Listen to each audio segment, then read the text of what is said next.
Ono niti je pripadnik Srđana Noga, niti je pripadnik Obraza, nego ono neka promiskuitetna ličnost koja je ubačena tu da nekog od nas izbode. Pre toga se održbao oko Nenada, pa oko mene, pa hoće da se ljubi sa nama. Znači na sve su spremni.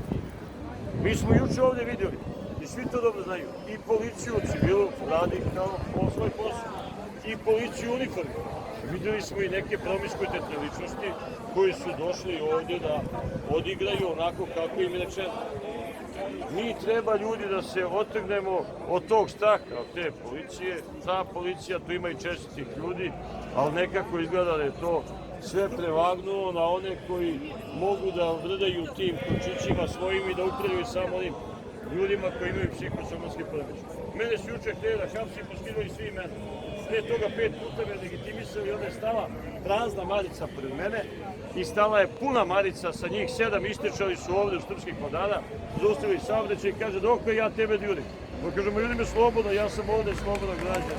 Šetam se svojim gradom i došao sam na protest protiv ovog lopova Aleksandra Vučića. Imenom i prezimenom, stojim iza toga. I sve što rekao stojim iza toga. Rekao sam bio da obučavam grupu momaka i svi kogod hoće može slobodno da dođe kod mene, da im održim par treninga, par vežbi, da budu hrabri kad naiđe policija, branimo nejača policije. Dužnost muškarca je da brani narod, da brani državu, da brani svoju porodicu. A tirjanstvu stati nogom zada, to je ljudska dužnost najsvetija, kaže Njegoš. Šta imamo više od toga? Nego ako vidimo da je dete na zemlji i da ga vataju, da ga bacaju u zemlju, da ga kundače, da ga šutiraju nogama, naše da skočimo, da kažemo, ljudi, moj to raditi. Nije u redu to da se radi. To ne radi srpski policajac, to ne radi srpski vojnik. Srpski policajac i srpski vojnik, srpskom vojniku se kroz istoriju neprijatelj predavao zato što je znao da neće dlaka na glavi da mu fali. Šta ćemo sa negovicidama koji su malo očigledno izazivali policiju i da li su ubačeni, od koga su ubačeni? Nije to da li su ubačeni. Prvo veče, mi smo bili tu, ja svako veče ovdje. Prvo veče ja kažem, nemoj da lupati izlog. Štećom pogodio u neke metalnu rešetku. A znate ko je izlog? Izlog Srpske pravoslavne crkve. Prvo kažem, malo obraz Beograda, naše prestonice ima da bude svetao, kao što je rekao major Gavrilović. Mi ne možemo dozvolimo nekim, ne znam kakvim već elementima da ruše ovo. Mi nismo došli da rušimo Beograd. Mi smo došli da srušimo vlast. Da li je to možda posljedica svega toga, zato što niko nije mogao da kontroliše, jer u suštini protesti su bili neorganizovani, to je spontani. To je nije postojalo neko koji bi mogao da vrši. Da vam kažem jednu stvar. Pitanje je šta i kako. Ali ja sam kroz neki svoj život video šta je kvazi borba i video šta je borba. Ja sam video kako momci bacaju ko fol topovski udare, ali ne bacaju policiju, nego bacaju ispred naroda, onda oni ispucaju suzavce i narod se razbeže. Ovdje je bilo mnogo mirnih demonstranta. Ti su ljudi koji su došli sa ženom, sa decom, sa kerovima da šetaju i oni su po njima pucali suzavce. A znaš dok su pucali? Pa do Vukovog spomenika. Do onda su jurili narod, a to nisu.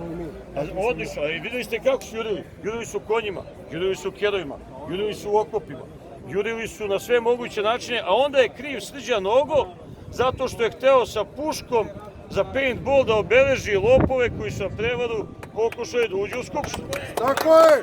Zar je on kriv zbog toga? Pa ne, nego krivi su ovi koji su na mufljuški način ušli unutra. A on se čovek bori za to da se sačuva dostojanstvo srpskog i vojnika i policajca. Ja ponovno kažem, to je policija ima čestnik, ali braći policajca, čovjek je skinuo lijepo i rekao, neću da nije više svoj narod.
majstor nego i to njega i ovih drugara sad što mi je prave paralelno.